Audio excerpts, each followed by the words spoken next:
Hello everyone! In today's video ay makikipag-harvest tayo sa palaisdaan. Ang dami. Wag, baby. Wag. Baby, die.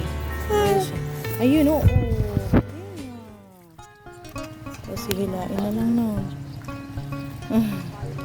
Hihilain na lang nun. Tapos meron na ulit. Oh, Judah.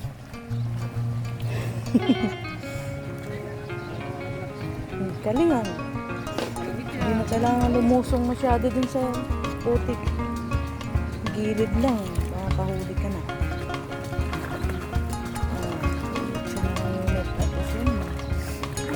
Dala ng El Nino, halos matuyo ang palaisdaang ito. Nangangamatay na ang mga isda kaya bago pa maubos, pina-harvest na ng may-ari.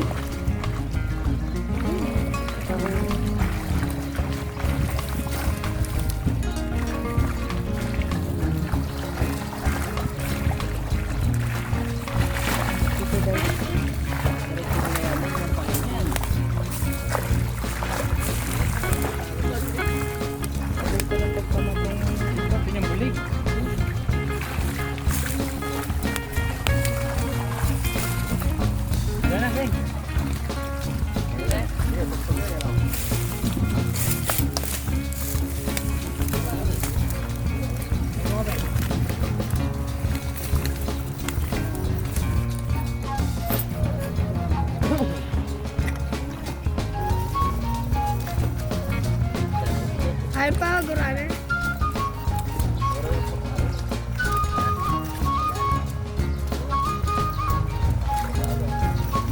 Iba't ibang klase ang mga isdang nalambat.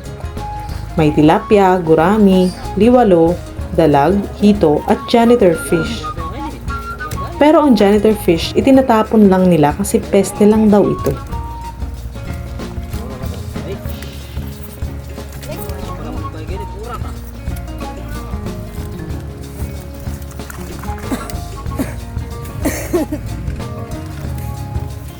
Madami ng huli. Madami ng huli. Lutak-lutak pa to.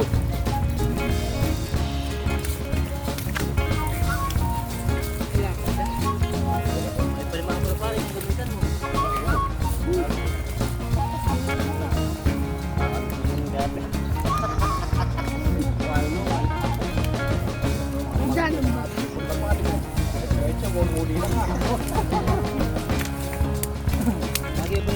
Ay, nakawala. Ay, bulig ba yun? Ito babaan eh. Itong kaya eh. Ang agoy na... Omon.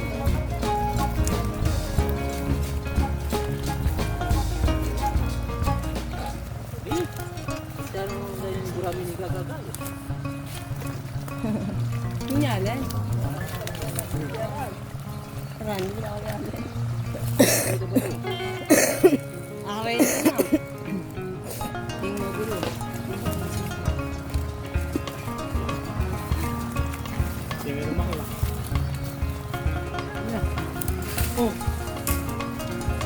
Dala yan ba yun? Ginulo-gulo. Di chala na. Bulat.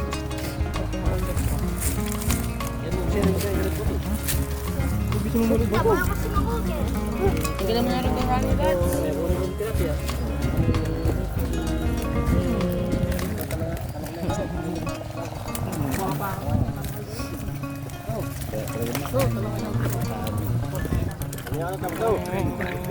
Ay, tanggal fish. Saan na? Ayun.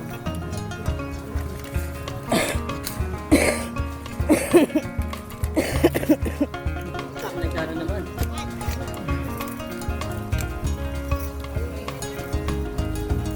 Marami ba yan? Tinda mo yung dito. Duro ay parang Jojo. Pwede dyan ba? Bigla ko yan din eh. Titip mo rin eh. Keta lana. Pinag malalam. Bala ganyan.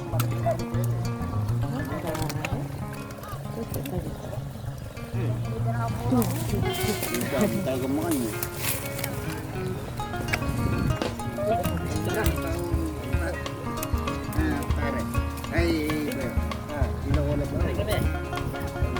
Alam mo ba ako? Pero hindi ito at niya. Ikaw lang.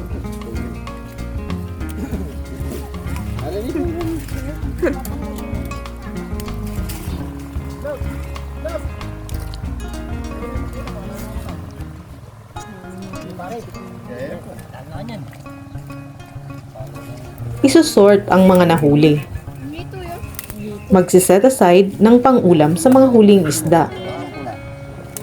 Ang mga buhay at malalaking tilapia, gurami, hito at dalag ay ibinabagsak sa palengke. Dinadaing at binuburo naman ang mga patay at malapit nang mamatay na mga isda. Ang daing ay binebenta ng 50 pesos kada supot na may lamang 3 to 5 peraso depende sa laki. Ang buro ay naibebenta ng 20 pesos kada supot na tansya ko ay 1 cup ang sukat. Sasapat kaya ang kita para makover ang lahat ng gastos? Abangan ang part 2. Let's grow! Thank you for supporting our channel. Mamatay pa.